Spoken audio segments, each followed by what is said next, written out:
విశాఖ జిల్లాలో గ్యాస్ ఏజెన్సీలు రెచ్చిపోతున్న పట్టించుకోని సేల్స్ అధికారులు భయంకరమైన నిజాలు అన్ని ఆధారాలతోటి మీ విశ్వాస్ టీవీలో ఒక్కొక్కటి చూస్తే గత 6 నెలల నుంచి సేకరించినటువంటి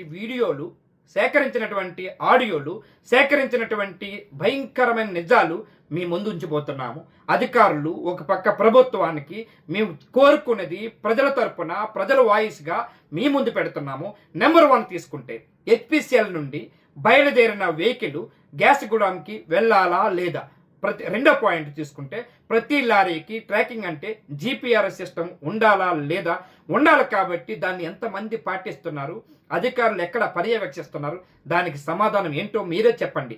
గుడాంకి వెళ్ళిన మూడో పాయింట్ తీసుకుంటే గ్యాస్ గుడాంకి వెళ్ళిన తర్వాత లారీ అన్లోడ్ చేసి వేయింగ్ చేశాక అక్కడి నుంచి ఆటోలో నుండి కస్టమర్కి డెలివరీ చేస్తున్నారా?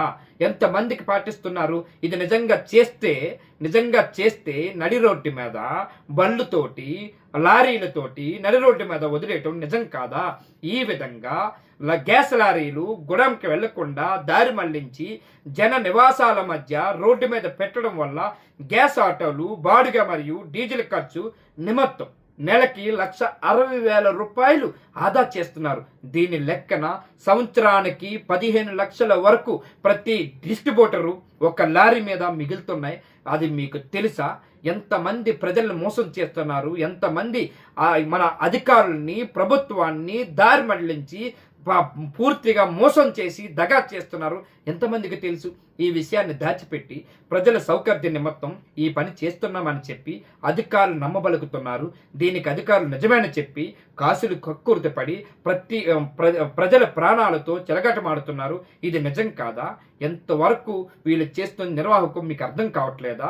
గ్యాస్ గూడెం దగ్గర వేయింగ్ మిషన్ పెట్టి 330 సిలిండర్లకు గాను 10% అంటే 35 సిలిండర్లకి వేయింగ్ చేయవలసిన వాళ్ళు చేస్తున్నారా?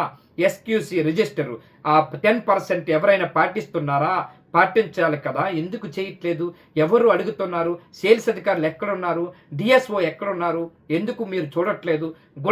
గ్యాస్ గుడాం నుండి అన్లోడ్ చేయకపోవటం వల్ల డీజిల్ ఛార్జెస్ కక్కుర్తిపడి నెలకి 2 లారీల నుంచి 3,20,000 రూపాయలు మిగులుతుంది. కాబట్టి అంటే సంవత్సరానికి 35 lakhs మిగులుతుంది వీళ్ళకి. అంటే కాబట్టి ఒక పక్క ప్రభుత్వాన్ని ప్రజల్ని పిచ్చోల్లాగా చేస్తున్నారు.